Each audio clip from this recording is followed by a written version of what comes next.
What is going on, guys? Stefan here with you, S&E's Garage. Our first test with this ski for the season after replacing the through-hole seal did not go as anticipated.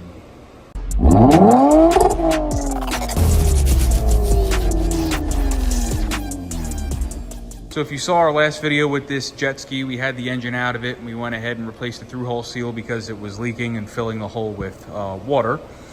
So we went ahead, we fixed that in our last video, and we took it out for a ride, which obviously did not last long.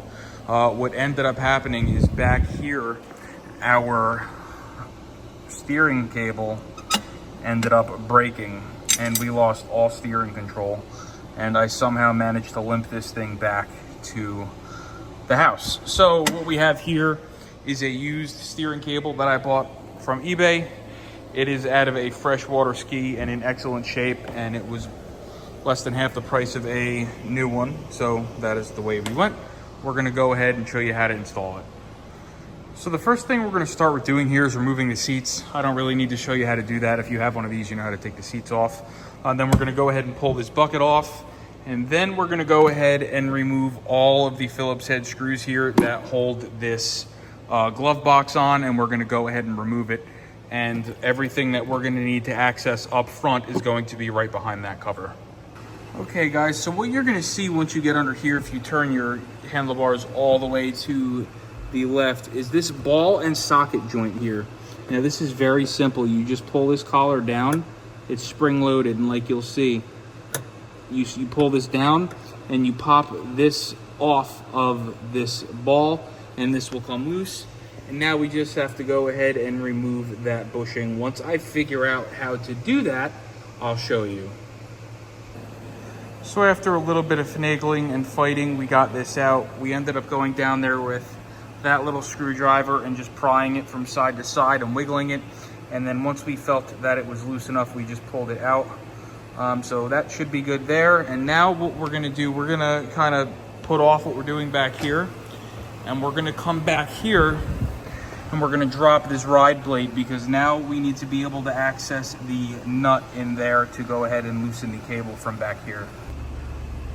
All right guys, so really quickly, we're back up top. I just wanted to get this cable out of that bracket, and it appears that the new bracket that we have is in quite a bit better shape than this one. So we are going to be swapping that bracket out, but let's get back down to the bottom of the ski and let's get that ride plate off so we can access the backside of the steering cable. Alrighty guys, so we got our ride plate off here. You'll see it's just held in with a bunch of Torx spits. They are a number 5 Torx, okay? And then you're gonna have 4 Phillips head screws that you need to go ahead and remove from the bottom of the ride plate. That's going to free up this unit here. That is the speedometer device that, you know, as the water passes that, it spins. So now we have access here to the steering cable, and it's going to be the bottom one that we are focusing on. This top one here is for the reverse bucket, which we disconnected. It's the same setup as up front. You slide this collar back and it's a ball and socket design. So that's good there. Now what we have here is a special tool. One of my buddies actually made specifically for this service here. And what this allows this unit to do is it basically slides over the reverse cable so that you don't have to worry about any type of interference with it. You can buy one of these. I'll try to find one and link it below, but if not, I believe it's a 30mm socket that he cut in half and then welded onto square stock. So we're gonna go ahead, slide this over our reverse cable here, like so, and then I can just get a socket on here and break it loose. All right guys, so what we have here is we taped our old cable to the new cable. The part with the white tape towards the front of it is going to be the front. You'll see here, if we come up here and grab the cable really quick, let me just grab it and pull it up here. You'll see exactly what I'm talking about. So that's the front.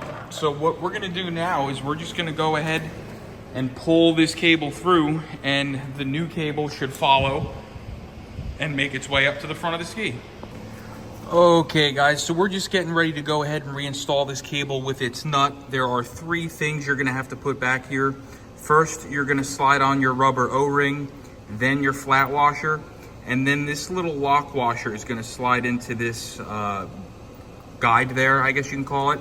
So now that we have that into place, we're gonna go ahead. I'm gonna use the one that this cable came with because it is in much better condition than the one that was on the ski. Again, this came out of a freshwater ski.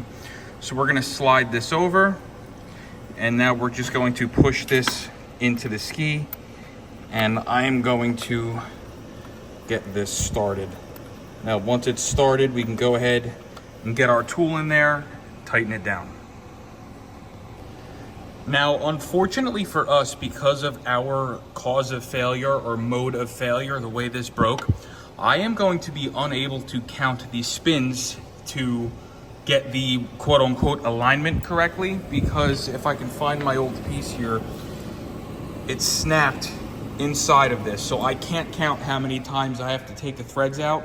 So the only thing that I can really do is look on the end of this and see where it snapped right at the end there, and I can see just about, probably about a 1/4 inch of thread there that was exposed. So I'm gonna screw this down as close as I can get it, and then what I will probably end up having to do is taking this out on the water and either riding it without the glove box or hopping off a couple of times just to get this alignment right, meaning the handlebars are straight when the machine is going straight. So like I said, because ours broke the way it did, it's kind of the way we have to do it. So I'm just gonna go ahead, thread this stuff back on, and then we can go ahead and back up front and finish up.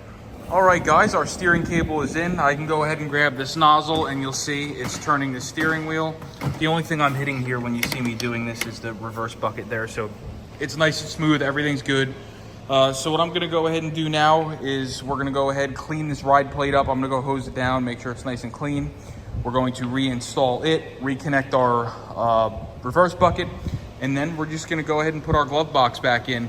I went ahead and eyeballed it, so I hopped on the ski and I straightened the steering wheel as best I could. And then I took a ruler and I measured from this side to the end of the nozzle, and then I did the same thing there from this side to the end of the nozzle. And I got pretty close to the same exact number there. So if anything, it was like literally maybe a 32nd of an inch difference. So we're gonna try it like this, and then like I said, if I need to hop off the ski, I'll bring a wrench with me. If I need to adjust anything, I can do that out on the water. All right, guys, and I figured what better way than to end this video than being on the water. We have full control of the ski. Oh, that was a big wave.